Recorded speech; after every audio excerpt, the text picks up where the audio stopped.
Bueno, ¿qué tal? Buenas noches a todos y a todas. Muchas gracias por estar aquí, eh, por interesarse en el espacio y en el proyecto que estamos lanzando. Este es el tercer coloquio, el último de este ciclo de coloquios. En el primero estuvo Diego Stulbark, luego la semana pasada hablamos con Jorge Reiter, y hoy tenemos la suerte de que esté con nosotros Alicia Stolkiner, a quien querría presentar y luego, bueno, iniciar el diálogo y el intercambio y ver hacia dónde nos lleva.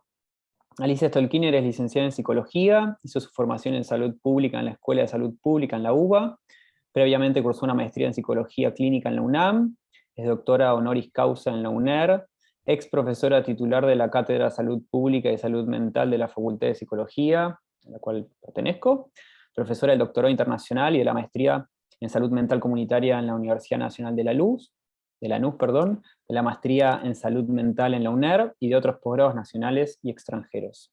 Dirige también la maestría en Infancias y Juventudes de la UADER. Es investigadora categorizada 1, directora desde 1994 de proyectos de investigación financiados por UASIT, la Agencia Nacional de Promoción Científica y Tecnológica, la UNLA y el IDRC de Canadá.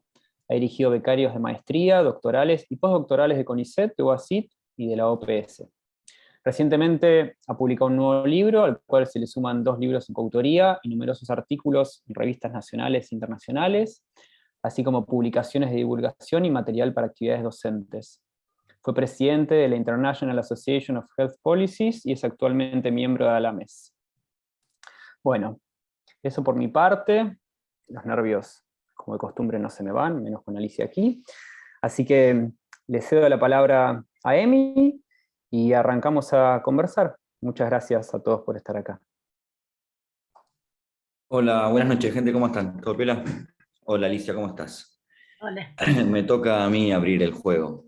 Tenía algunas dudas de la primera pregunta que hacerte y voy a retomar la conversación que tuvimos hace un ratito en el detrás de escena sobre las tortugas. Diría así, ¿no? Para tomar una coyuntura de corto alcance, preparando la conversación con vos, empecé a repasar algunos textos, algunas intervenciones que están en YouTube, conferencias que diste, charlas, etcétera, sobre una coyuntura que va de la pandemia hasta nuestra actualidad, ¿no? Y yo podría decir del siguiente modo, ¿no? Para empezar a conversar. Me parece que la pandemia ha profundizado de algún modo una crisis anímica, una crisis de salud mental que la antecede, ¿no? Que ha sido profundizado por esta, a la medida que se han profundizado lo que llamamos determinantes sociales, desigualdad, precariedad de la vida, explotación, etcétera, y que asimismo ha puesto a eso que llamamos salud mental, o padecimientos y malestares, etcétera, como en la agenda pública, quizás como nunca antes, al menos en nuestro país, ¿no? En redes sociales, en conversaciones informales, en circuitos académicos y activistas, etcétera. Del mismo modo, me parece, puesto en escena bajo formas un tanto medicalizantes, psicologizantes, que han profundizado desigualdades del sistema de salud previas, ¿no? Mi primera pregunta sería quizás un tanto sencilla, o no sencilla, sino más o menos obvia, es cómo evaluás vos las políticas públicas, las políticas barriales, incluso activistas que nos estamos dando ya en lo que podríamos llamar la pospandemia, ¿no? Esto es, cómo estamos respondiendo, cómo evaluás vos que son nuestras políticas, nuestras estrategias colectivas para hacernos cargo de esto que yo llamaba anteriormente de una manera un tanto responsable, crisis de la salud mental. Esa sería mi primera pregunta para conversar. Bueno, en principio que la pospandemia es un término correcto e incorrecto. Correcto porque la gente estamos viviendo subjetivamente como si estuviéramos en la pospandemia. Incorrecto porque el riesgo epidemiológico no cesó. De hecho, es como si fueran por oleadas reapareciendo nuevas formas, etcétera, en los distintos países. Yo antes querría hacer una referencia a algo que vos dijiste al principio, ¿no? Que era esta circunstancia que yo llamo una especie de tormenta perfecta. Casi a nivel... Tormenta perfecta no quiere decir buena, digamos, ¿no? sino cuando los economistas hablan de algo virtuoso, digamos, tampoco quiere decir bueno, necesariamente. Pero es una tormenta perfecta donde se conjuga prácticamente un elemento disruptivo que fue la pandemia, que precipitó catastróficamente un sistema que ya venía en un desequilibrio, en un equilibrio de altísima inestabilidad, que es prácticamente la economía mundo capitalista y la relación entre lo humano y la naturaleza, profundamente relacionados entre sí. Por eso fue el comentario de lo de las tortugas antes, ¿no? Por esta idea de funcionamiento de un sistema, como lo de María Testa, hipercomplejo, tendríamos que explicarle a la gente de qué se trata lo de las tortugas. Y después sigo con tu pregunta. Lo de las tortugas es una noticia que me tuvo obsesionada ayer, que es la posibilidad de la extinción de una especie de tortugas por el calentamiento global del planeta, porque aumentó el lugar donde ellas viven y desovan en una temperatura, no sé cuántos grados de temperatura, no fatal, no es el verano de Europa de 42 grados en Madrid, pero aumentó lo suficiente como para que nazcan únicamente hembras, porque esa especie, el embrión define el sexo por la temperatura. O sea, en los primeros momentos de gestación del embrión, la temperatura define cuál va a ser el sexo en el cual se va a producir ese embrión.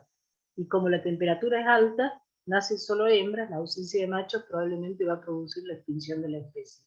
Entonces decía, nosotros siempre hemos pensado, o mejor dicho, la modernidad pensó que podía manejar racionalmente un sistema, manejar inclusive científicamente un sistema de un altísimo nivel de complejidad, del cual nosotros somos parte, entonces tampoco sabemos en este fenómeno de transformación de las tortugas, que parte nos toca a nosotros. Bueno, hecha esta salvedad, que era lo que estaba diciendo al principio, efectivamente yo creo que el tema salud y el tema salud mental pasó a ocupar un lugar central en la escena, pero no únicamente por la preocupación de la pandemia, sino por la ruptura de un pacto, de una especie de pacto e idea propio de la modernidad, de que la ciencia iba a producir cada vez más respuesta a las enfermedades, que además las enfermedades infecciosas ya no eran un problema porque le habíamos encontrado la vuelta.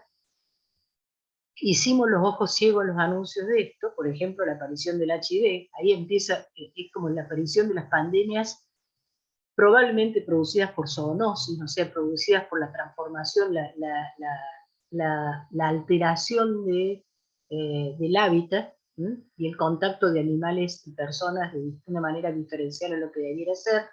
Esta primera epidemia, que es la del HIV, como toda epidemia, es una transformación fundamental en términos de relaciones de vida, etcétera, produjo una gran cantidad de muertes y después aparecieron las reemergentes. Entonces en realidad todo venía indicando de que esta idea de que íbamos hacia el infinito un poco más, a vivir 150 años como promedio de vida, y preocupación para el FMI, que a su vez planteaba que cómo iban a pagar las jubilaciones de toda esta gente, etcétera, etcétera, en realidad, como diría Milton Terry, que es un epidemiólogo norteamericano que lo anunció hace rato, la esperanza de vida que se logró en la generación posterior a la Segunda Guerra, a la cual le tocó el periodo más largo, sin crisis del capitalismo, esa esperanza de vida no se iba a volver a repetir.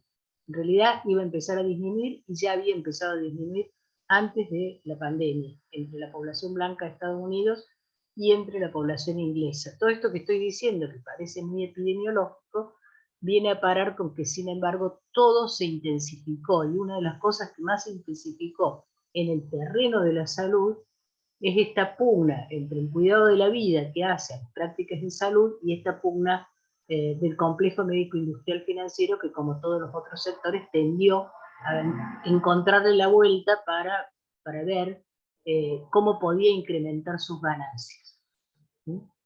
Y tan claramente es así, ¿no es cierto?, que en esta pugna, donde ganaron los intereses geopolíticos y los intereses económicos de las grandes corporaciones, se produjo la continuidad de la pandemia al no poder hacer lo que hizo la OMS en la época de los estados de bienestar, para la viruela, que fue vacunar al 80% de la población del mundo. Y no se pudo por conflicto corporativo directamente. Y lo hemos visto en la Argentina, además, con medios de comunicación que directamente le hacían lobby a una sola vacuna, que era la Pfizer. Y bueno, y que se tiraron, y como sucede en esta época, lo que sobra en un lugar se tira y es exactamente lo que falta en otro lugar. Eso sobra desde comida, pasa desde la comida hasta las vacunas. Bueno, hecha esta salvedad, en el campo de eso se empezó a hablar mucho de la problemática de la salud mental. Hay una parte de este hablar de la problemática de la salud mental que evolucionó ligada a una idea fuertemente reduccionista, biologista, etcétera, al extremo que hay una publicación de The Lancet que dice que la pandemia ha producido que el 25% de la población mundial tenga depresión mayor. Y uno pone depresión mayor y de ahí deviene directamente la cuestión medicamentosa, pero además ya hemos tenido la primera cirugía de implantación de chip en el Hospital Posadas, cirugía experimental de implantación de un chip para tratamiento de la depresión mayor, aparentemente no reactiva a medicamentos, con la cual hubo alrededor de eso un debate, que es el debate de, porque aparentemente ese dispositivo colocado en el cerebro neutraliza determinadas ondas, lo estoy diciendo salvajemente, yo no soy neurocientista, neutraliza determinadas ondas que serían las componentes centrales, así los componentes centrales de los pensamientos negativos de la depresión. Ahora, la pregunta que se hacen algunos es cómo va a ser el chip para diferenciar entre los pensamientos negativos de la depresión y los pensamientos negativos de, por ejemplo, que a una persona le hayan echado del empleo o que su salario no le alcance. Entonces, ¿qué tipo de experimentos de este chip? Y en la otra mano, sin embargo, creo que para nosotros, además de ponerse en escena, la otra mano, sin embargo, lo que se puso en escena a partir de la pandemia fue que el mercado era un pésimo distribuidor de recursos para la sobrevivencia.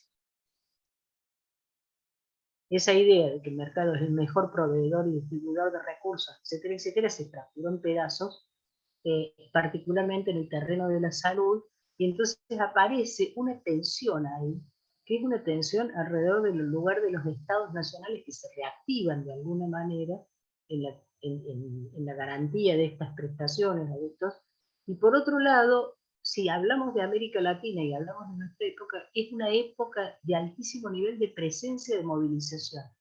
Yo sé que acá en la Argentina no lo vivimos exactamente así, quizás porque nosotros lo venimos acumulando en términos de actores sociales desde la década, desde principios del siglo, digamos, desde la crisis del 2001. Pero si uno se fija, una característica es formas de movilización que no tienen el carácter de organización política que podían tener las movilizaciones antes. Salud mental, además nosotros, en la Argentina particularmente, pero hoy estaba escuchando un debate que planteó algunas cosas muy interesantes en México también en términos de su ley, pero salud mental en la Argentina es en sí mismo un movimiento social. Ha dado cuenta de configurarse como un movimiento social alrededor de una herramienta que es la Ley Nacional de Salud Mental, pero que ha venido construyendo y favoreciendo redes de funcionamiento que permitieron que en algún momento no se tirara abajo la ley modificando su decreto reglamentario, o que se sigue exigiendo alrededor. Esto no significa, se sigue exigiendo su implementación, y por supuesto esto también ha despertado una embestida importante de medios de comunicación y actores varios en contra de la ley de salud mental. Quiero hacer un comentario al pasar. México tiene una ley que prohíbe la internación involuntaria en todas sus formas. Es muy nueva y está muy lejos de... Eso lo escuché en una conferencia de Alames y la red latinoamericana de salud mental y buen vivir, ayer, digamos. Yo escuché después el video. no había leído la ley mexicana. Es todo un desafío, porque podría abrir debates acá y tenemos debates abiertos alrededor de esto y en los distintos movimientos. Bueno, esto para hablar de las políticas sin poner además en escena las problemáticas de cómo se han vehiculizado los sufrimientos y cómo se manifiestan, ¿no? No sé si en algo respondí tu pregunta. Sí, sí, y me interesa tirar un hilo que traías recién, Alicia, cuando nombrabas que salud mental, al menos en Argentina, se ha constituido durante varios años como un movimiento, ¿no? Como podríamos decir, una gramática del movimiento social. Quiero retomar algo que decías en torno a las movilizaciones. Hay una frase que nosotros retomamos una y otra vez, que es la frase de la revuelta chilena, que dice, no era depresión, era capitalismo, ¿no? Una frase que está inscripta en las paredes de Santiago, ¿no? El nombre de este coloquio es Políticas del Síntoma, ¿no? En la primera conversación, hablando con Diego Stulberg, charlábamos en torno a las estrategias de politización del malestar. Mi pregunta entonces es, ¿cómo pensás vos la articulación, si es posible, o las tensiones o las contradicciones entre un registro más de tipo político, que busca esas claves de politización de malestares, politización de sufrimientos, estrategias afectivas, con un registro más, si ustedes quieren, clínico, de abordaje psicosocial y clínico terapéutico de padecimientos, y toda una serie de otros abordajes más de tipo institucional? ¿Cómo pensás ese tipo de articulación entre dimensiones políticas activistas, terapéuticas o clínicas, e incluso institucionales? Y mencionabas al final algunas más de tipo neurocientíficas, ¿no? Ahí veo como unas tensiones que me interesa saber cómo la estás pensando, ¿no? Bueno, son políticas, ¿no? Sí, claro, lo Son son. políticas, en principio son políticas, porque cuando vos dijiste la política del malestar, yo creo que hay fuerzas, y yo no, cuando digo fuerzas no digo actores necesariamente conscientes de que están haciendo lo que están haciendo, ¿no? Hay una poesía de un poeta loco nicaragüense que se llama La canción del espacio, Cortés se llama, que dice, la tierra no conoce los caminos por donde a diario anda y sin embargo esos caminos son esos caminos son la conciencia de la tierra. ¿Mm? Entonces, al margen de esto, que es una poesía loco, yo siempre he dicho, uno tiene que renunciar a la idea de que hay un pensamiento previo al desarrollo de un tipo de acción, necesariamente, ¿no? Hay pensamiento contenido en la acción. Ahora, eso no es solo una prerrogativa de los jóvenes chilenos cuando dijeron cuando valga la pena vivir. Eso también es una prerrogativa de una necropolítica, por llamarlo de alguna manera, que intenta capturar el malestar para transformar ese malestar en energía necropolítica prácticamente. ¿No? Hater, ¿no? Producir la concentración del sujeto en sí mismo, en el individuo, la irradiación de una violencia inorgánica social que va a tender fácilmente, además, a buscar una vehiculización del malestar y del enojo que produce la situación, una situación que todos sabemos que es catastrófica, además, aunque no lo sepamos, ¿sí?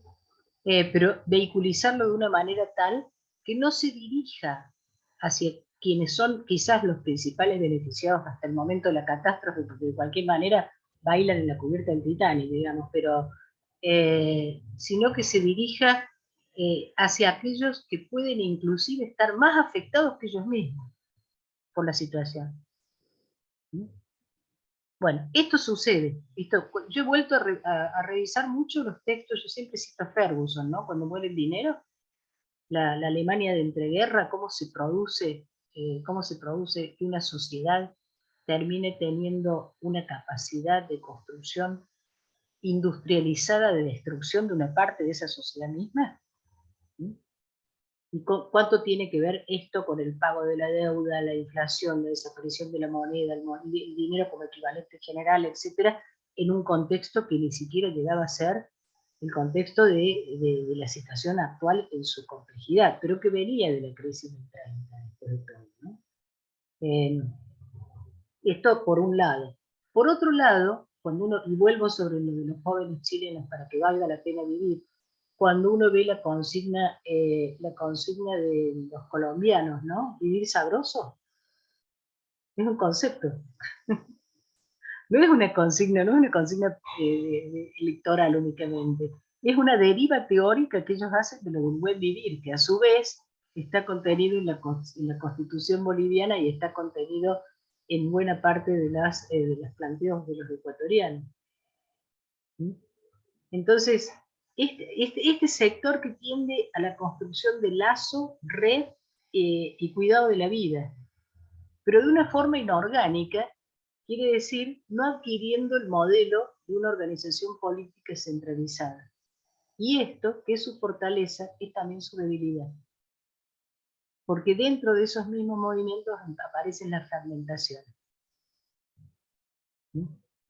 Aparecen fuertes fragmentaciones. Yo hace muchos años escribí que lo que había en este momento era una tendencia muy fuerte a la concentración por un lado y a la fragmentación por otro. Y creo que estamos justamente en un momento donde es máxima esta tensión entre fragmentación y concentración, y es máxima esta tendencia entre objetivación y subjetivación, podríamos decir. Aunque la objetivación es una forma de subjetividad, de producción de subjetividad también. No sé si respondí tu pregunta, pero... Sí, más que responder es tirar de los hilos mutuos. Y voy a tirar de Todo otro esto hilo. son preguntas, quiero aclarar que cualquier cosa que uno diga, haga o piense en este momento, está atado con alambre. Por supuesto, incluso mis preguntas. Sí, o sea, cualquier cosa que yo diga Puede ser usado en tu contra, decís. puede ser usado en mi contra. Uno puede no resistir un video dentro de unos años. ¿Qué fue lo que dije? ¿Viste? Ah, ¿qué estaba diciendo? Tenemos historia, tenemos un intelectual que escribió un texto, que se llamaba La Pax Americana, Uh-huh. 90, Sí. o sea que la teoría era que ahora que había logrado, se había caído el bloque socialista, se había caído el muro de Berlín, y todo era la dominación de Estados Unidos, venían 2 siglos de paz, porque así había sido en Roma. Y lo dijo esto, y 3 meses después empezó la guerra del Golfo, más o menos. Entonces, Claro. la paz americana duró 3 meses. Bueno, yo no hago hipótesis de futuro de esa índole, digamos. Está bien hacer futurología. Para no unirse al profetariado mundial, le dice el amigo Tomás Pal. ¿Para qué? Para no unirse al profetariado mundial, ¿no? A los profetas Ah, del mundo. Te quiero hacer otra pregunta en torno, mencionabas hoy el tema de la fragmentación, ¿no? Una tensión entre fragmentación y concentración, ¿no? En torno a, no solo al campo, sino, voy a insistir en la perspectiva de pensar la salud mental como movimiento, ¿no? Leí una entrevista hace poco, creo que en el Sigma, comentando algunas cuestiones entre movimientos de usuarios, supervivientes del campo de la salud mental, movimientos locos, activismos y colectivos de familiares, y movimiento de trabajadores, ¿no? Un movimiento de trabajadores que en Argentina fue muy importante y muy radical en la década del 70, por ejemplo. el movimiento de trabajadores de salud mental, justamente. Justamente. ¿Cómo pensás hoy esas tensiones, esa fragmentación y las posibles composiciones entre una perspectiva de movimientos locos, sexusuarios, supervivientes, colectivos de familiares y personas más o menos afectadas o interesadas, y una crítica cada vez más feroz y por momentos justa y por momentos injusta a movimientos de trabajadores o colectivos de trabajadores que de algún modo hacen politizaciones y activismo en el campo de la salud mental? ¿Cómo estás pensando esas tensiones? ¿A quién te referís que hace la crítica al movimiento de los trabajadores? Por ejemplo, en el activismo loco, por ejemplo, en el activismo de supervivientes, la crítica a trabajadores de la salud mental, sean psicólogos, psiquiatras, etcétera, es una crítica persistente No, que pero tiene eso 50 años de estaba ya historia. contenido, está contenido ya en la conceptualización de Basaglia, eso. Yo ya se lo escuché discutir alguna vez a Mary Langer con Franco Basaglia, justamente. ¿No es cierto? Porque Basaglia planteaba planteaba que en el proceso de reforma de la psiquiatría democrática italiana, los técnicos, los que él llamaba los técnicos, que vendrían a ser desde los psiquiatras hasta los psicoanalistas, Claro. no tenían ningún lugar que ocupar, porque el técnico reproducía la condición de poder.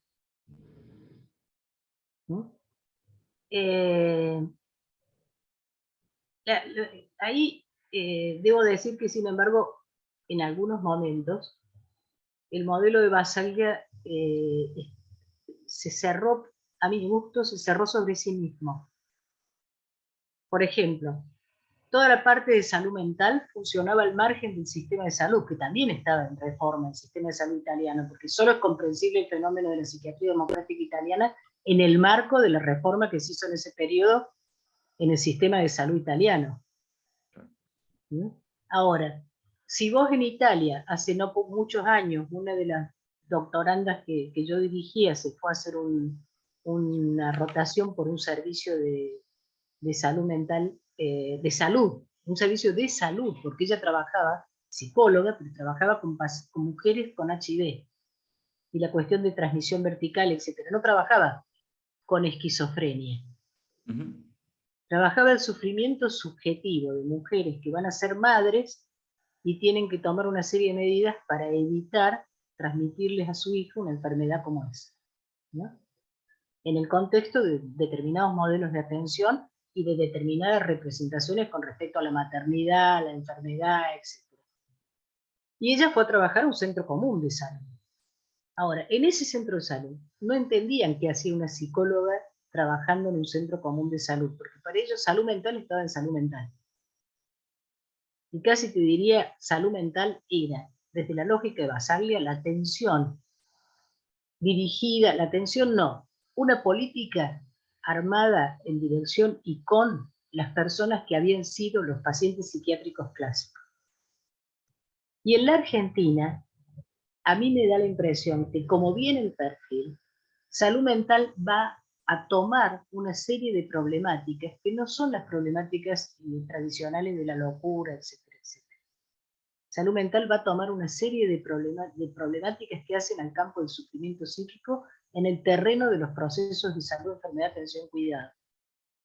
Vuelvo a lo de Basaglia, en una asamblea sucedida hace no muchos años, hace varios años, al final del siglo pasado, pero no tantos en términos, en una asamblea sucedida dentro de un sistema de atención, del modelo de Italia, en un lugar donde se aplica toda la reforma italiana, uno de los jóvenes plantea en la asamblea que quiere pagarse un tratamiento psicoanalítico, y la asamblea le niega el uso de los recursos económicos de la beca que él tiene para pagarse un tratamiento psicoanalítico, y eso me parece manicomial, no sé si en sí mismo, me parece que tiene digamos que él tiene el derecho de elegir si quiere hacer o no una práctica de ese tipo. Vuelvo a lo que decía antes. Salvo algunos debates que hemos tenido con algunas personas, a mí me da la impresión de que ahí no tenemos un antagonismo o una oposición o una crítica radical, sino que tenemos tensiones justamente, que son tensiones necesarias, porque la gente del movimiento loco, en todo caso, van a tensar a los profesionales en el punto en donde los profesionales pueden mantener o reproducir una cuestión manicomial. Pero lo manicomial lo podemos reproducir todos, incluyendo ellos. Esa asamblea antimanicomial que le prohíbe a una persona hacer una experiencia, usar los recursos que se le pagan para o sea, hacer una experiencia como puede ser el psicoanálisis, es manicomial. ¿No es cierto? Entonces, la defensa, esas tensiones favorecen quizás pensar que hay diversidad, hay mucha diversidad en el campo de la salud mental. Hay mucha diversidad de enfoques de los profesionales, hay mucha diversidad de enfoques de los grupos de los así llamados, algunos de ellos usuarios, o no aceptarlo de usuarios. Algunos aceptan reconocerse en el terreno de la discapacidad, del concepto social de discapacidad, otros no aceptan, y están los que, tomando un elemento de la de las neurociencias se plantean que son neurodivergentes.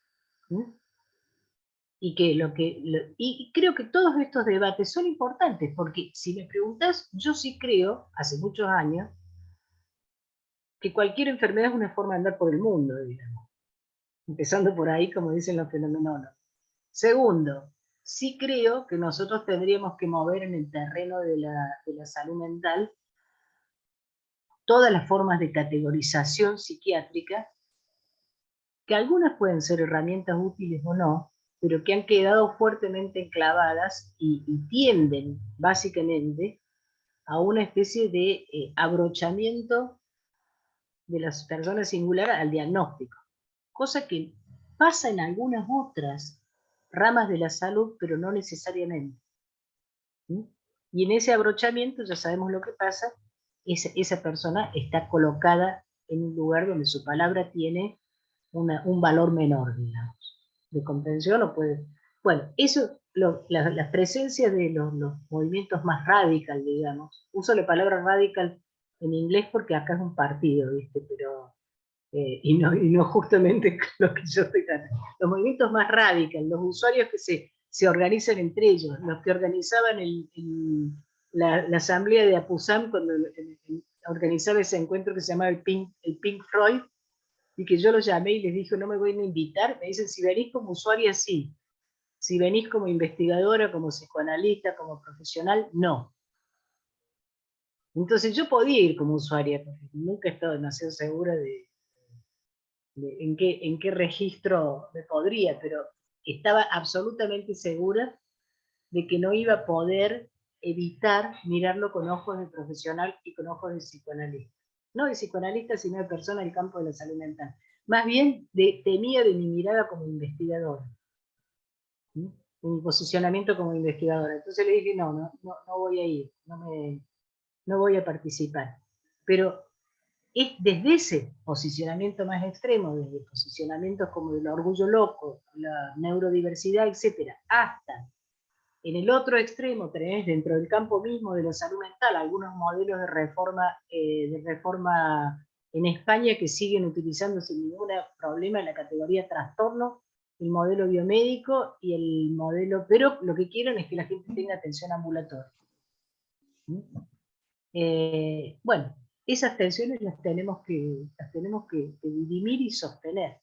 Y dentro de ellas siempre va a aparecer el alien, que es, en cualquiera de las propuestas que nosotros armemos, hay que estar epistemológico y prácticamente atentos porque lo manicomial siempre reaparece.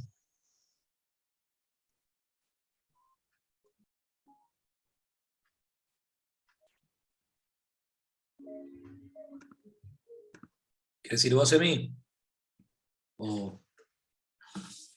Me está fallando internet, así que si querés seguir, mejor. Sí, está bien. Alicia, yo quería una pregunta simple, pero a la vez muy compleja, que es que quería preguntarte cuál es tu diagnóstico, porque trajiste el problema de la ley de salud y todo el movimiento mediático en contra de la ley. ¿Cuál es tu diagnóstico 12 años después, ¿no? de que se haya derogado, la puesta en práctica de la ley? ¿Qué podrías decir? ¿Qué te parece que se ha ganado? ¿En qué puntos todavía falta motorizarse recursos económicos y actores en salud mental? No, por supuesto que falta muchísimo para la implementación. Empecemos por ahí. Primero, ¿qué es lo que podría decir que es una hazaña que la ley haya sobrevivido? Inclusive a momentos en los cuales hubo una voluntad política manifiesta, el primer periodo del gobierno de Macri, por ejemplo, una voluntad política manifiesta de dar de baja la ley de salud mental. Y eso se paró, y se paró aún en el año en que esa coalición gobernante ganó las elecciones de medio término.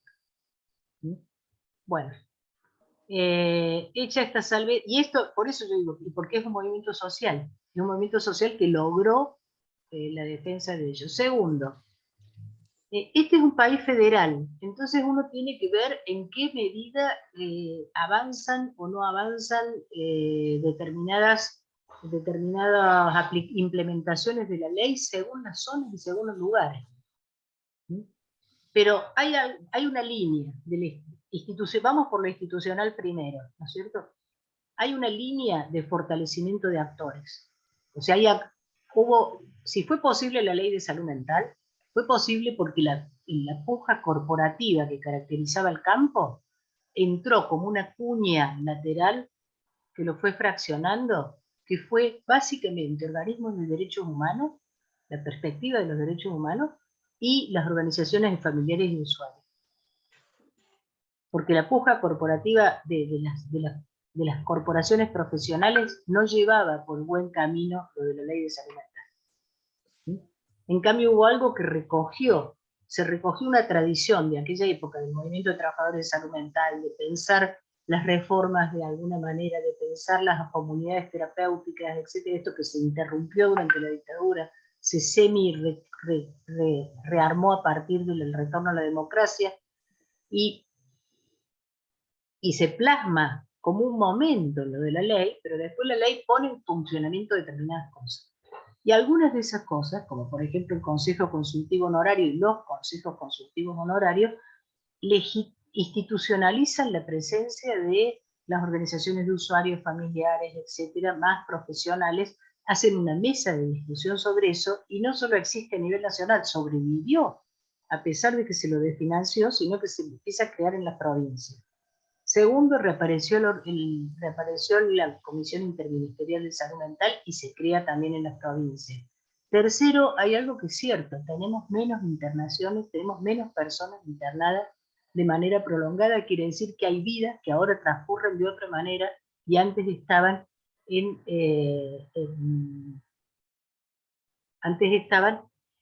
reclusión, llamémosla así. El tema de salud mental se ha colocado en la agenda del Estado, el tema de la reforma se ha colocado en la agenda del Estado. Nunca te olvides que Basaglia inicia su reforma, mejor dicho, la ley, el cierre de los manicomios militares, es producto de que él había iniciado la práctica de dejar salir los pacientes los fines de semana, y uno de ellos asesinó a su mujer. Y eso abrió un debate al principio, que estaba dirigido a no los dejen salir ni media hora, y terminó siendo el cierre definitivo de las instituciones.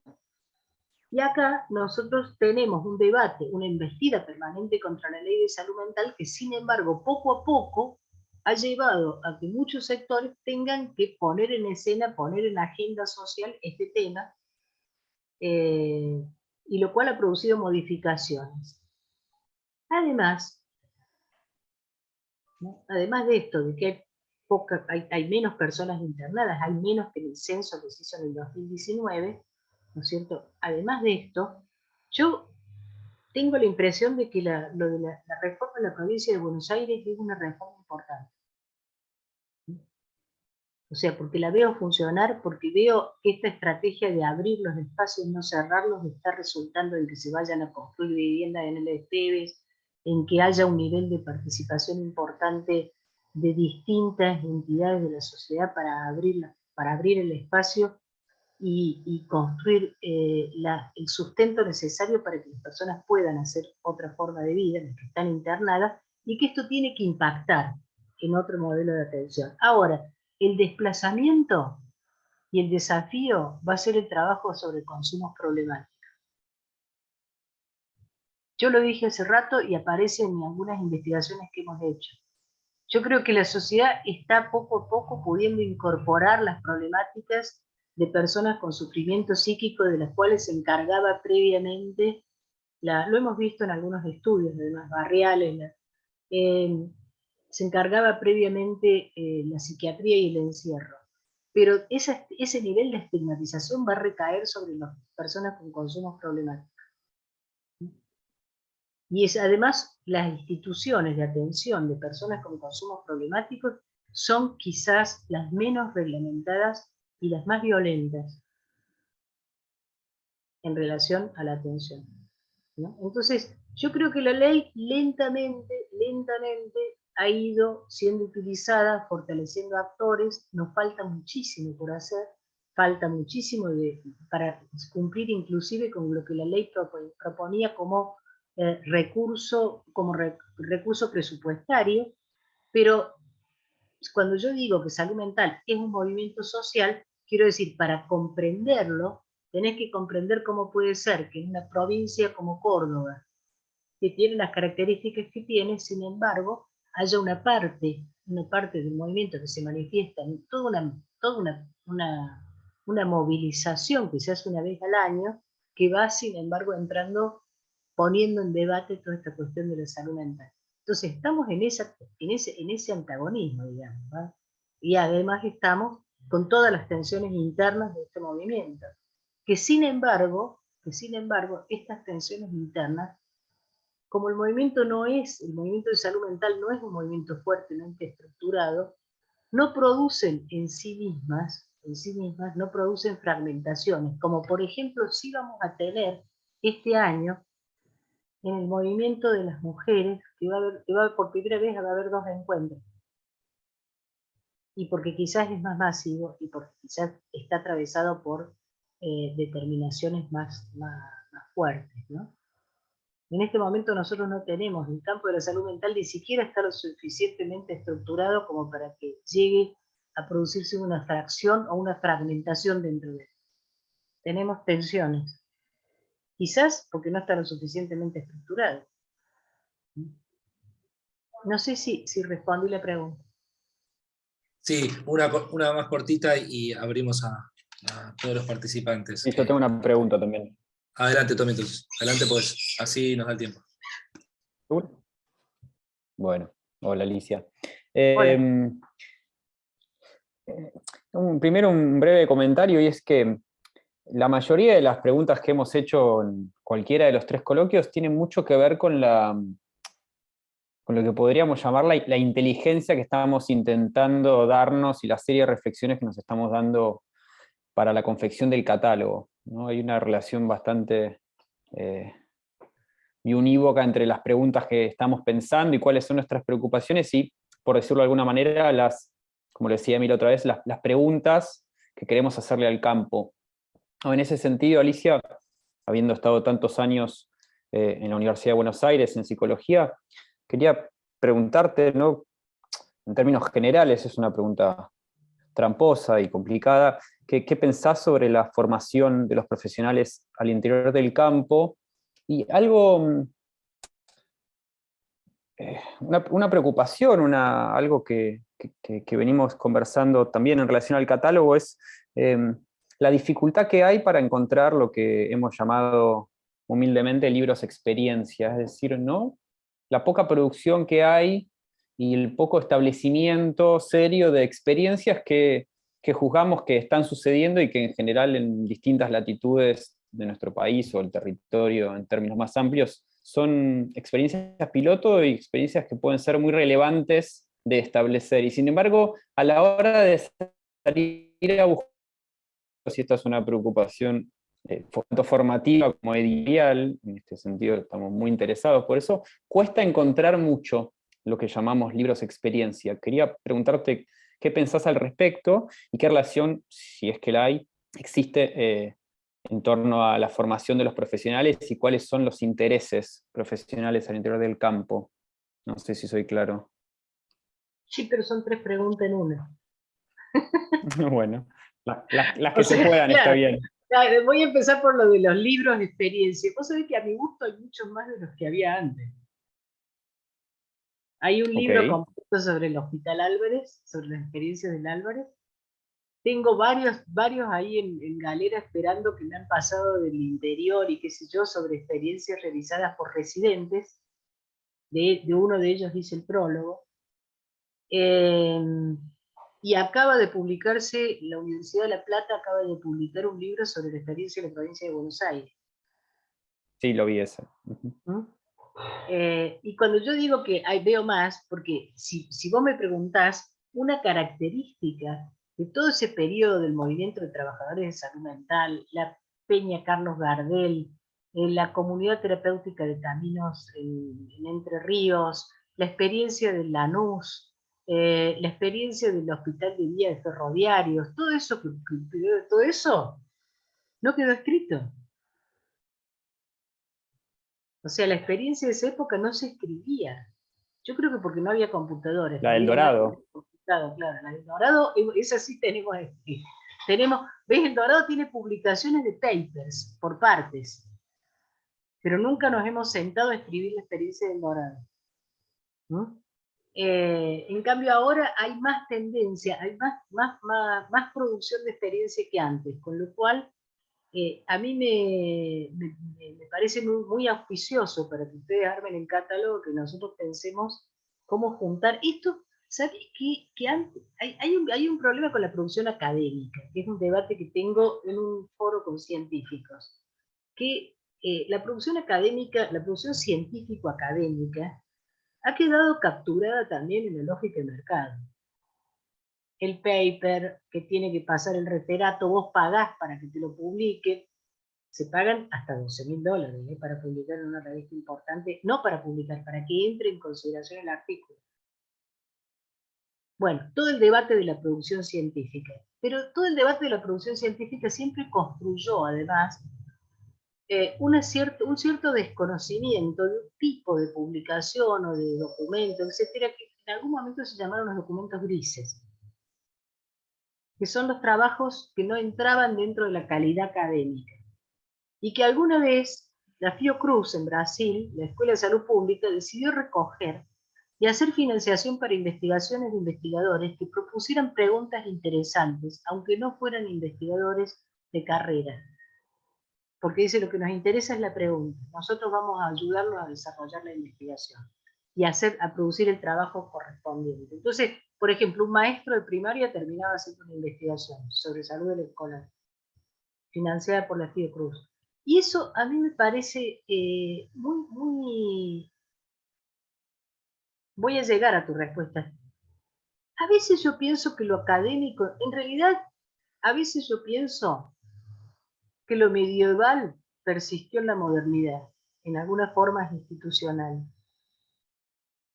Y que una de las cosas que persistió de lo medieval, a donde algunos autores dicen que estamos volviendo, ¿no? El neomedievalismo, que persistió en la modernidad, es el deseo de formar parte de la nobleza.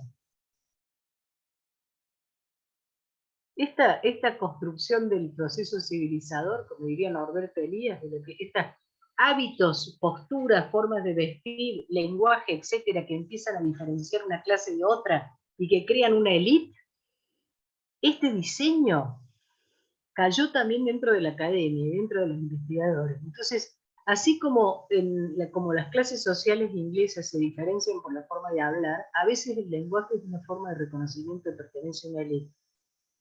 Y las formas académicas, Rosana decía, la universidad es una cuestión de modales, ¿no? De modales universitarios. Y a veces pienso que hay una parte de la producción teórico-académica que es una cuestión de modales, que es como el uso de los cubiertos en la mesa. ¿Entendés? Hay que reconocerlo, hay que reconocer que el otro pertenece a la élite porque utiliza bien los cubiertos en la mesa. No me interesan los cubiertos en la mesa. ¿Entendés? Yo he visto leer, en algún momento en la facultad he visto que se hacían muchas chanzas, bromas, en una reunión por un proyecto de investigación que había presentado alguien que había puesto bibliografía, las obras completas de forma. Mala educación, eso es como usar el palillo en la mesa, qué sé yo. Ahora, la propuesta era interesante. Lo que no sabía era citar con las normas APA. Ahora, vos podés saber citar las normas APA y no se te cae una idea novedosa, ¿no? Eso también es cierto. Bueno, uno de los problemas de lo académico es ese. Lo sacaría, y volviendo a la Facultad de Psicología, otro de los problemas de la Facultad de Psicología es una estructura, casi te diría, fuertemente dogmatizada de transmisión del conocimiento.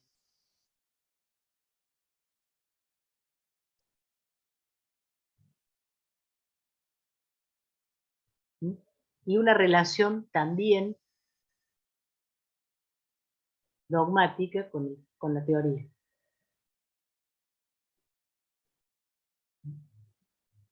Ha sido en la Facultad de Psicología donde yo escuchaba en el Consejo el consejo o en reuniones con profesores utilizar esa frasecita que dice nosotros los neuróticos, haciendo equiparar una estructura desde el punto de vista teórico con la normalidad en el más, lo normal o lo sano, ¿no? Pero ese deslizamiento no es banal. ¿Sí? Ese deslizamiento fue el que me llevó a mí a decir en broma alguna vez, no, nosotros los psicóticos no, yo te lo comenté eso. Sí. Para ver exactamente la cara que ponía la persona que yo se lo estaba diciendo. Dijo, porque nosotros los neuróticos, yo lo miré y le dije, a nosotros los psicóticos no. Porque lo que quería era producir un efecto en la situación que la incomodara. Porque en realidad estábamos usando un lenguaje nuevo para decir lo más manicomial del mundo, nosotros los sanos y del otro lado están los locos.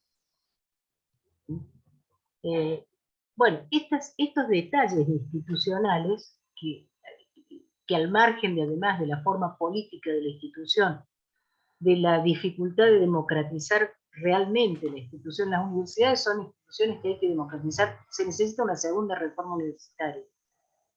Tienen que ser democratizadas de una manera muy efectiva. Están sumamente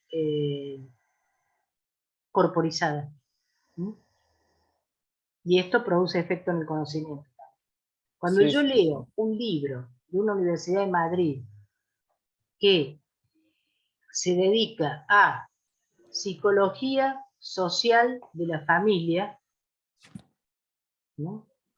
Y cuando en algún momento discutimos en la Facultad de Psicología, cuando yo planteaba en su momento que la materia se tenía que llamar salud pública con orientación salud mental, y algunos decían, no, se tiene que llamar psicología de la salud, yo le decía, no, decir psicología de la salud es poner el carro adelante del caballo, porque psicología es una disciplina de un campo mucho más amplio que el de la salud.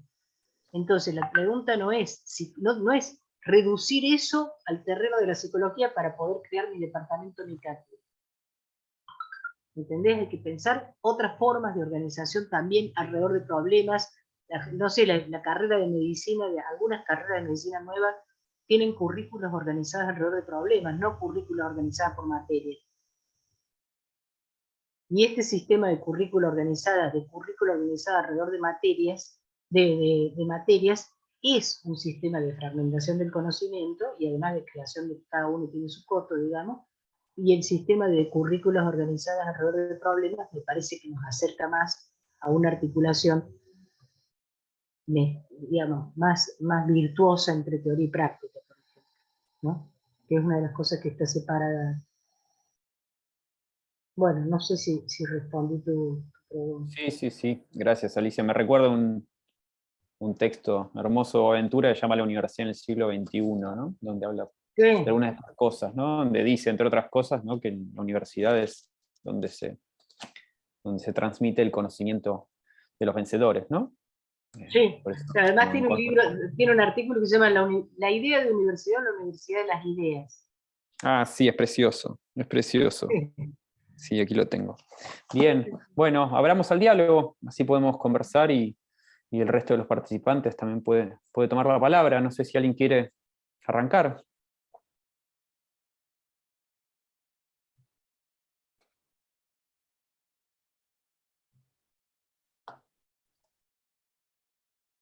Silencio absoluto. Sí, Néstor. Adelante. Hola, ¿qué tal? Hola. Buenas noches. Bueno, antes que nada, un gusto escuchar a Alicia otra vez. Soy de Villa María, Córdoba. Nada, una opinión nomás. Lo que hablaba recién Alicia, yo trabajo en un servicio de salud mental de un hospital general. Y vengo del psicoanálisis, o me estoy yendo, no sé. Y estoy leyendo una cosa y escribiendo algo que es interesante, que charlamos algunos miércoles de la noche con gente que se llama andamiajes lacanianos nómadas, y me hace acordar a una idea de lo que viene diciendo Alicia sobre la universidad, sobre lo que se produce ahí, y lo rancio de algunos conocimientos y la producción de conocimiento con respecto a lo que está pasando en el campo de la salud mental. y hablamos de un concepto, alguien trabaja la idea de que ciertos conceptos están no me sale la palabra, valdemarizados, digamos, como el cuento de Poe, la verdad sobre el caso Valdemar, ¿no? Que mantienen a alguien ahí de manera hipnotizada, alguien que está muerto, pero parece vivo, está vivo, pero muerto, y eso un poco pasa con cierta producción académica que viene muy atrás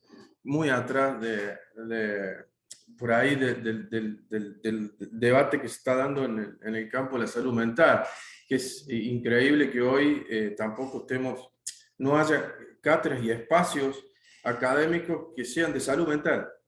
Que en psiquiatría nosotros como un hospital general y tiene que ver con la capacitación de la Universidad de Villa María, damos algunas clases estamos obligados en el hospital a psiquiatría, que la Facultad de Medicina, que en psiquiatría vean todavía en Córdoba cuestiones que tienen que ver con el yo y el ello y algunas definiciones de Lacan que no tiene absolutamente nada que ver con lo que pasa después en la práctica, en las guardias, en los hospitales, con el saber médico y la cuestión de los profesionales que trabajamos en el territorio de la salud mental.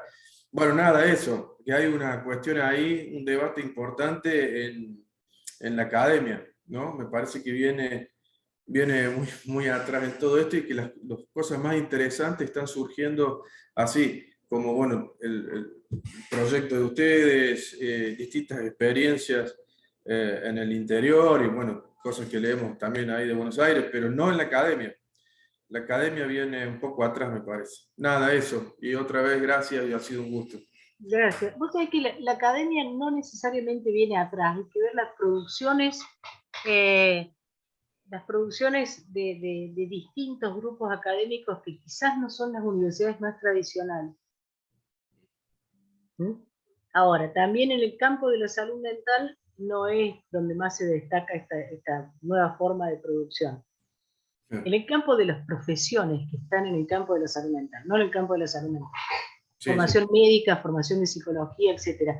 Eventualmente podés encontrar que hay más novedad en otras nuevas, por ejemplo, que están entrando. La ley de salud mental amplió el campo de profesiones, del reconocimiento de profesiones. Entraron los musicoterapeutas, entraron los terapistas ocupacionales, por ejemplo, en la provincia de Buenos Aires empiezan a tener matrícula los acompañantes terapéuticos, son un dispositivo importante. ¿Mm? Entonces se empieza a pensar mucho de una manera más multifacética también la cuestión profesional. Y yo te diría, no, hay algo en lo cual yo no soy pesimista acá en la Argentina, porque tuvimos una generación de psiquiatras insoportables. Lo único que entendían era la molécula.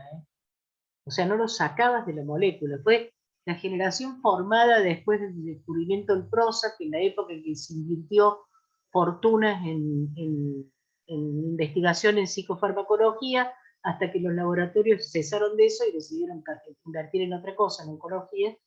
Y bueno, y quedamos con las moléculas que estamos. Ahora, yo me acuerdo así, de debates psiquiátricos que el debate era la molécula. Millones gastados en una investigación de la molécula de Alzheimer, por ejemplo. Y ahora empiezo a ver aparecer, y yo creo que la ley de salud mental tiene que ver con esto, las residencias interdisciplinarias tienen que ver con esto, por eso por ahí es más en la práctica que las academias, las rotaciones o no rotaciones por servicios, la gente que trabaja en consumos problemáticos y empieza a pensar en términos de reducción de daño, no en términos de abstencionismo como primera condición. Hay una generación de psiquiatras que empiezan a pensar en algo que recupera una vieja clínica en el sentido de existencia de una clínica, sin tener el modelo psiquiatrón clásico y sin subordinar la práctica de la psiquiatría a la aplicación de la molécula, que es un mito que ya se cayó. En las últimas se vienen cayendo mitos, o sea, Lo último que ha aparecido ya, un estudio ahora sí en una revista importante, de que la depresión no tiene nada que ver con la serotonina. Esto no obsta para que los antidepresivos sean efectivos, pero sigue entonces colocándolos en el terreno de no sabemos bien cómo actúa, ¿no?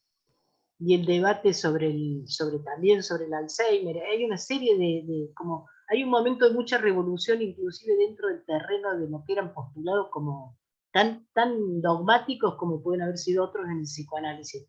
Yo reivindico la presencia del psicoanálisis en el campo de la salud mental. Yo también vengo de ahí. ¿No? La reivindico mucho. ¿Sabes Sí. por qué? Porque te obliga, primero, a pensar en términos de las palabras, ¿no? Al final, trabajamos con cura de palabras nosotros. Segundo, a poner en juego algunos conceptos centrales y a descentrarte de una visión biomédica. Pero también he visto posiciones absolutamente dogmáticas aplicadas con una confusión que es letal para el psicoanálisis, que es confundir la subjetividad con el individuo. Para mí ese es un problema central del campo si no lo descentramos, si no lo sacamos, si no dejamos de... Y por otro lado, por ejemplo, a mí me da un poco de vergüenza cuando en el psicoanálisis, cuando escucho que alguien en el psicoanálisis dice la diferencia con la medicina es que nosotros vamos caso por caso. Sí. Decíselo a un oncólogo. Sí. Sí, sí. ¿No? Entonces siempre le digo lo mismo, esto de que nosotros vamos caso por caso y los otros son unos... No, por supuesto que hay un modelo del biomédico que también se intenta aplicar en el campo de la salud mental, que tiene mucho que ver con el aseguramiento, con el modelo del sistema de salud mercantiles por aseguramiento, que por lo tanto se centra en la atención individual y que necesita protocolos de tratamiento claros para saber cuánto cuesta cada tratamiento, para saber cómo se mete la lógica del riesgo del seguro. Entonces te tratan de protocolizar todo. Pero ese intento de protocolizar cada tratamiento choca permanentemente, y ahí también es interesante pensarlo en psicoanálisis, ¿no? Cuando retoma lo del caso por caso. Pero el caso por caso no es una característica, no es una corona que tenemos puesto el psi y la medicina no es así.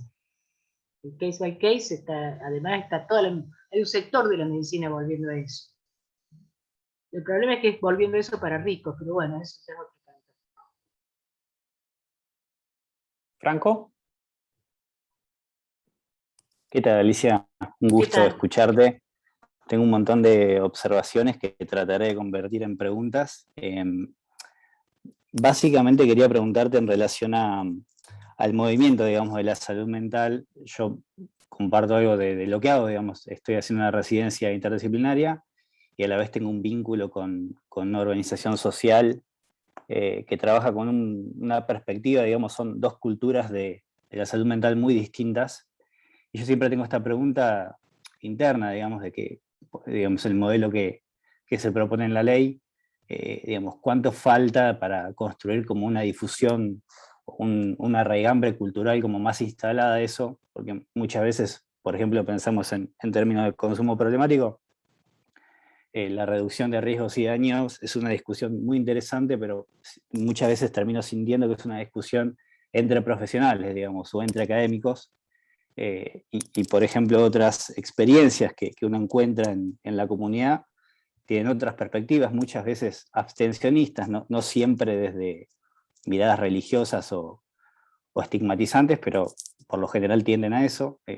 Puntualmente la que conozco tiene una lectura más, si se quiere, biopolítica al respecto, pero bueno, hay como una tensión ahí, digamos, entre lo que pensamos sobre lo que es un tratamiento adecuado y hacia dónde tiene que orientarse, y lo que nos llega como demanda en términos de diferencias como culturales, en términos de ideología, y siempre hay como algo insalvable ahí, digamos, como hay tensiones que sinceramente no sé cómo resolver. Te pregunto a vos qué pensás de esto.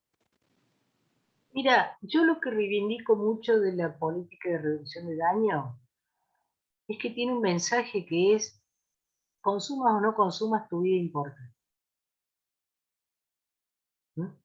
Ahora, si vos me preguntás, cuando uno va con la madre del Papo, cuando uno va a trabajar con sectores populares, etcétera, lo que vos encontrás es un pedido y una demanda: salven a mi hijo, dice la madre. Casi extrañando la época en que un juez lo agarraba con un porro y lo metía preso y lo obligaba a tratarse. ¿Sí? El problema es que esa demanda es como la demanda que había en algunos barrios en los cuales trabajé hace años, que pedían centros de atención pediátrica porque los chicos tenían diarrea. Y la verdad lo que necesitaban era agua potable.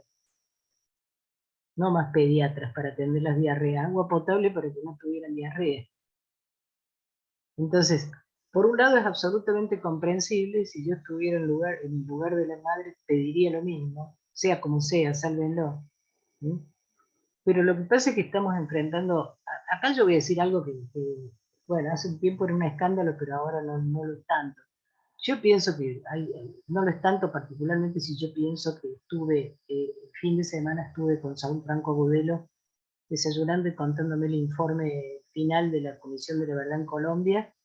Entonces ahí uno llega a la conclusión de que el armado, ilegalidad, narcotráfico y guerra contra el narcotráfico es un dispositivo político, necropolítico, de los peores. Entonces, si a mí me preguntan, yo creo que el primer paso sería proponer algo que se está proponiendo además en Colombia, que es, no se trata de reprimir, etcétera, el consumo, ni siquiera el pequeño comercio. Vamos por la parte financiera. Pero si me preguntaba a mí, yo creo que tendría que desaparecer la ilegalidad. ¿Qué va a pasar cuando desaparezca la ilegalidad? Y vamos a tener un problema muy serio de consumo. De hecho, tenemos un problema muy serio de consumo. La mayor cantidad de muertes en este país son por alcohol, no por sustancias ilegales. Y la mayor cantidad de muertes en Estados Unidos, mejor dicho, más que la heroína y la cocaína juntas, es por analgésicos opiáceos. O sea, la línea se empieza a difundir. Ese sería el marco general. Empecemos por eso, ¿no? Ahora, después, la pregunta es, una persona termina con semejante búsqueda en una sustancia, siempre o necesariamente porque hay algo que resulta insoportable. Es lo que se busca para soportar lo insoportable. Entonces, bueno, pensemos, estamos viviendo una sociedad que produce altos niveles de sufrimiento e insoportabilidad, de tal manera que la gente y muchas personas, y particularmente muchos jóvenes, necesitan algo que venga a aliviar la insoportabilidad. Dicho ese paso, además tenemos una bajísima tolerancia al sufrimiento. Al dolor físico inclusive. Porque esta es una sociedad que genera la sensación de que la vida tiene que ser feliz, debe serlo. No sé si respondí. Yo tengo la sensación a veces de que tomo líneas que son las mías, no las que produjeron la pregunta. Entonces, ahora, hay algo que quiero comentar. La trayectoria de rescate, el rescate, ¿viste cómo dicen los pibes? Me rescaté, cuando se rescatan del consumo. En algunas investigaciones, la trayectoria de rescate, los servicios de salud mental tienen poco que ver, ¿eh? O sea, van cubriendo las herramientas que los jóvenes y las jóvenes van usando son otras. Pese a que nosotros pensemos que tenemos regios tratamientos. Bien, Martín, después Coti, y las últimas dos. Y cerramos. Está muteado. Ah. Hola, ¿ahí se escucha? ¿Se escucha? Sí. ¿Está?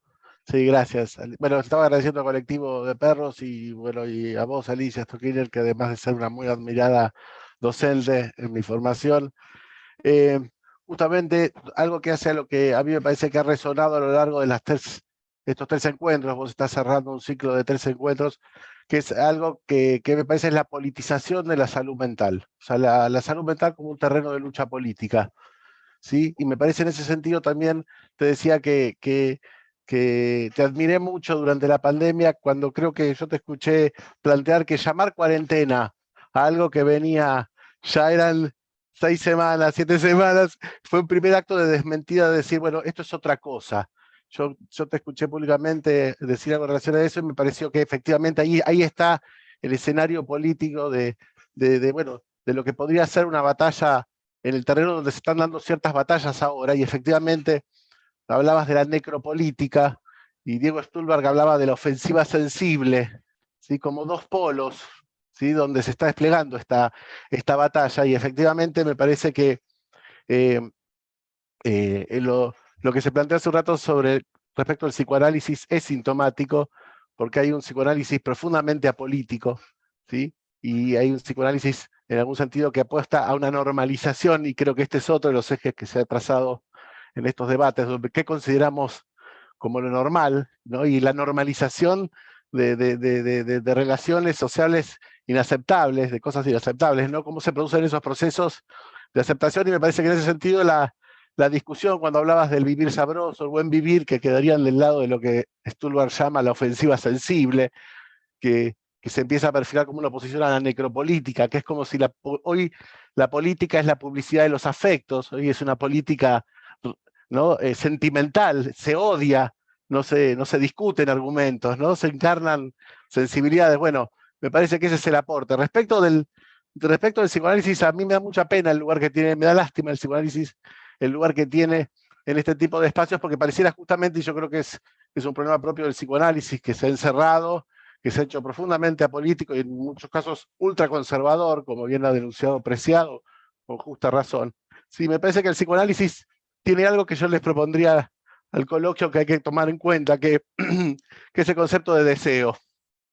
Porque la política del síntoma, muchachos, yo creo que es la política del deseo. Entonces, me parece que ha faltado, y yo diría, me encantaría que se pueda hacer ese nexo, porque me parece que el psicoanálisis tiene para aportar a la política toda una teoría del deseo, si quieren, como, bueno, como el establishment tiene en la publicidad, también una política del deseo, ¿eh? Ojo. Bueno, he ahí mi aporte, mi agradecimiento. Alicia, me parece que en ese sentido ha sido la persona más sensible acá en el ámbito nacional respecto a las consecuencias de la pandemia. Eso que lo quiero agradecer personalmente, y te escucho en diálogo con lo que George Agamben llama la epidemia como política, muchas veces, ¿no? Donde justamente también hablan de la universidad como ese lugar de normalización. Bueno, en fin, gracias, y dejo planteados ahí algunas hipótesis. Muchas gracias. Coti. Bueno, hola Alicia, hola a todos, Hola. me alegra este espacio en el que podamos conversar con vos. En primer lugar, celebro que después de tantos años que te fuiste de Córdoba todavía no perdés la tonada. Yo espero que no me pase eso. O sea, eso lo quiero decir. Porque cada vez que te voy a decir una cosa que es una broma que he dicho en público una vez. Yo no soy psicoanalista. A lo sumo, como diría Silvia Leishmer, trabajo de eso de vez en cuando alguna vez. He llegado a decir en broma, no sé si soy heterosexual. O sea, a esta altura de mi vida todas mis parejas han sido varones, pero bueno, no me he muerto todavía, digamos, o sea que uno nunca sabe para qué. Pero soy cordobesa. Sí, Soy definitivamente cordobesa. Y creo que el lenguaje, el lenguaje es una cuestión de identidad importante. Y más allá del debate en contra de las identidades, yo creo que nosotros en América Latina algo tenemos que hacer con la identidad. Darle un valor que no sea esa cosa fascista, nacionalista que están planteando en Europa, que los buenos están en contra de la identidad. Y bueno, ahora sigamos. Tal cual, como dice Rodrigo, no hace falta el documento que lo lleva en el acento. Bueno, no importa. Hablemos de salud mental. No, lo mío es muy breve. Yo voy muy en la dirección de Bruno, no tanto en el avance y los retrocesos, sino también en la pregunta por el por qué no se implementa la ley, ¿no? Pero más allá de del cierre de los manicomios. ¿Qué pasa con los movimientos, hablando de la salud mental como movimientos que no generan cambios estructurales, digamos, ¿no? Quiero decir, yo soy de Córdoba y fui 5 años seguidos a la marcha de salud mental, pero digamos que los 3 manicomios en Córdoba están vivito y coleando ahí todavía, y ahora estoy en Río Negro, que no hay manicomios hace del 93, 95, y sin embargo hay una problemática enorme con los pacientes de salud mental, digamos, ¿no? Están muy excluidos, digamos, ¿no? Siguen estando... nada, no me quiero meter con eso, pero digamos, tampoco es que acá que no hay ley, la cosa funciona bárbaro, ¿no? Quiero decir que, ¿qué pensás vos de qué es lo que pasa que no hay, digamos, un cambio, que decir, bueno, todavía los manicomios no se cerraron, todavía no hay guardias de salud mental, bueno, sacando Capital Federal, que el resto del país no funciona de esa manera, no hay guardias de salud mental activa en los hospitales generales, digamos, cambios estructurales, digo, ¿no? La potencia, el aumento del neoliberalismo, un cambio social en relación a la perspectiva de la locura, Mira, todas son correctas. Te digo lo que pienso. A ver. El movimiento de salud mental nació en la posguerra, como bien dice Galende, en la confluencia entre la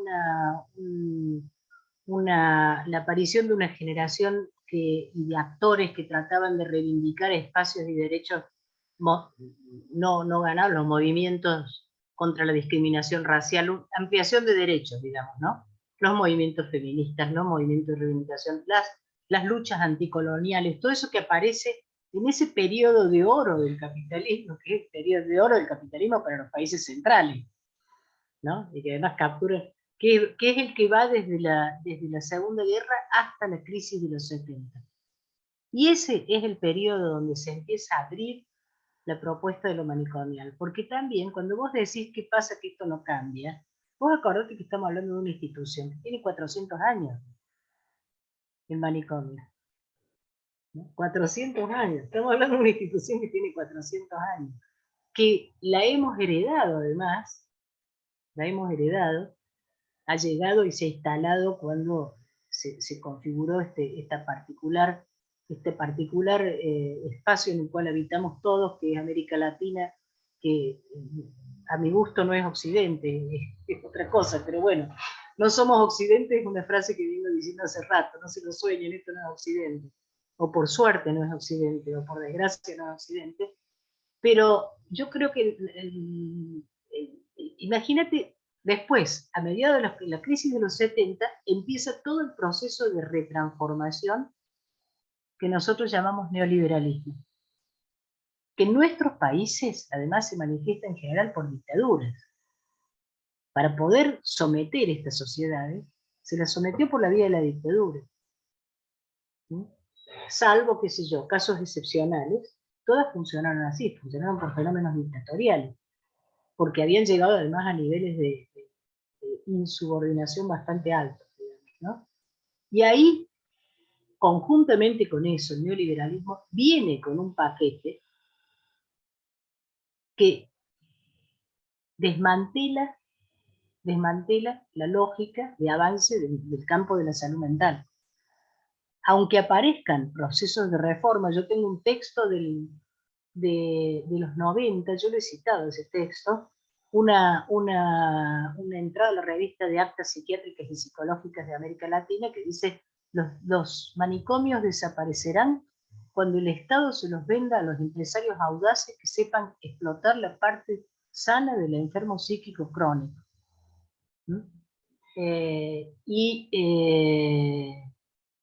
Recuerdo un titular de un representante de la Federación de Medicina Prepaga: la medicina social ha fracasado en todo el mundo.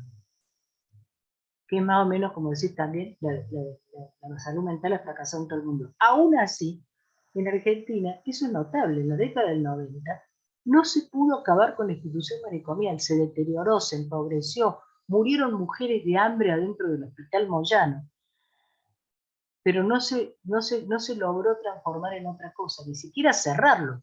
cerraron los ferrocarriles y no cerraron los manicomios y pusieron los pacientes en la calle. ¿No?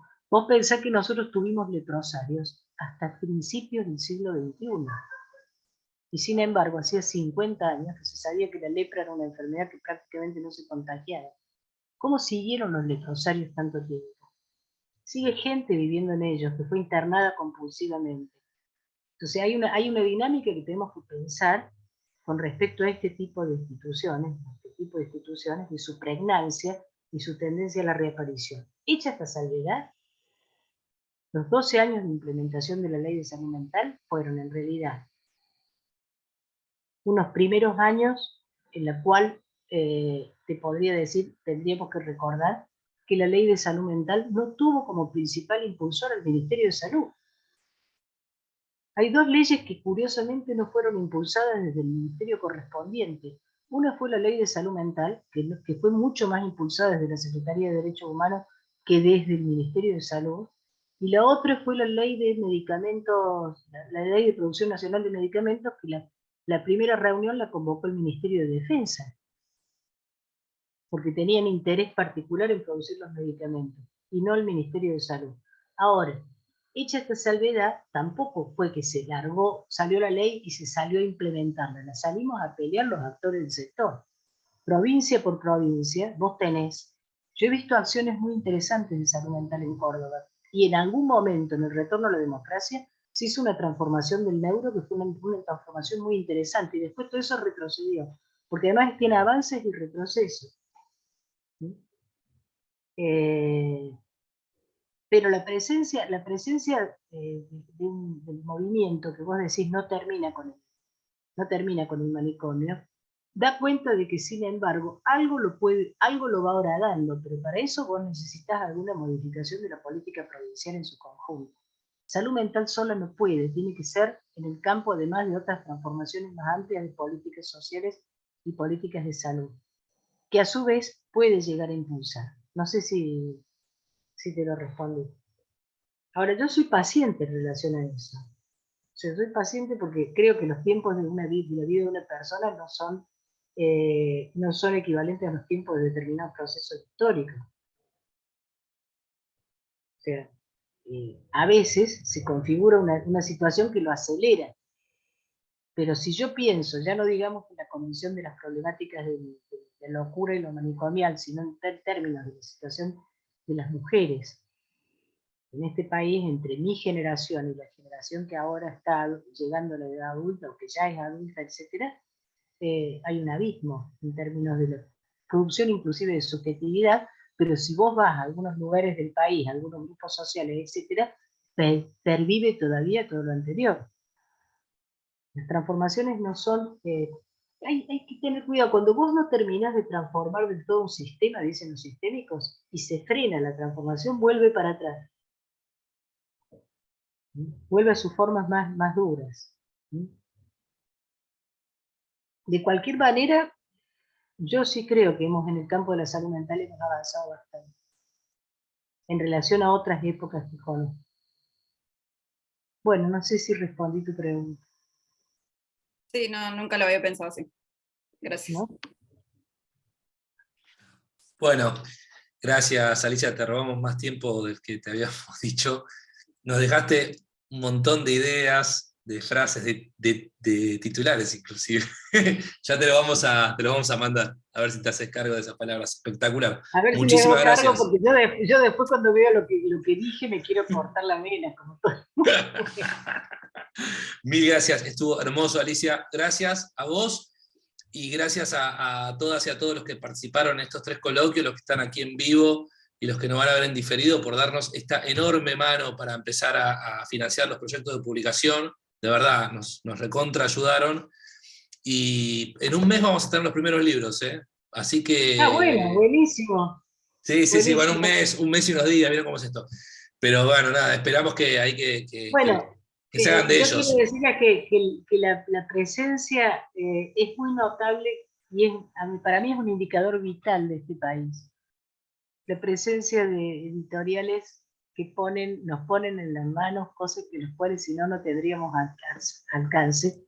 y que no son editoriales las grandes, las internacionales, sino que son editoriales que se van creando así, artesanalmente, ¿no? Me parece muy importante, me parece muy importante, los felicito por la tarea. Bueno, Bueno, muchas gracias. Muchas gracias por a ustedes. colaborar. Bueno, nos estamos viendo, y súmense a las actividades que vendrán y a comprar los libros, por favor, también. Y en preventa, por favor. Hasta luego. Chao. Chao. Chao, felicitaciones.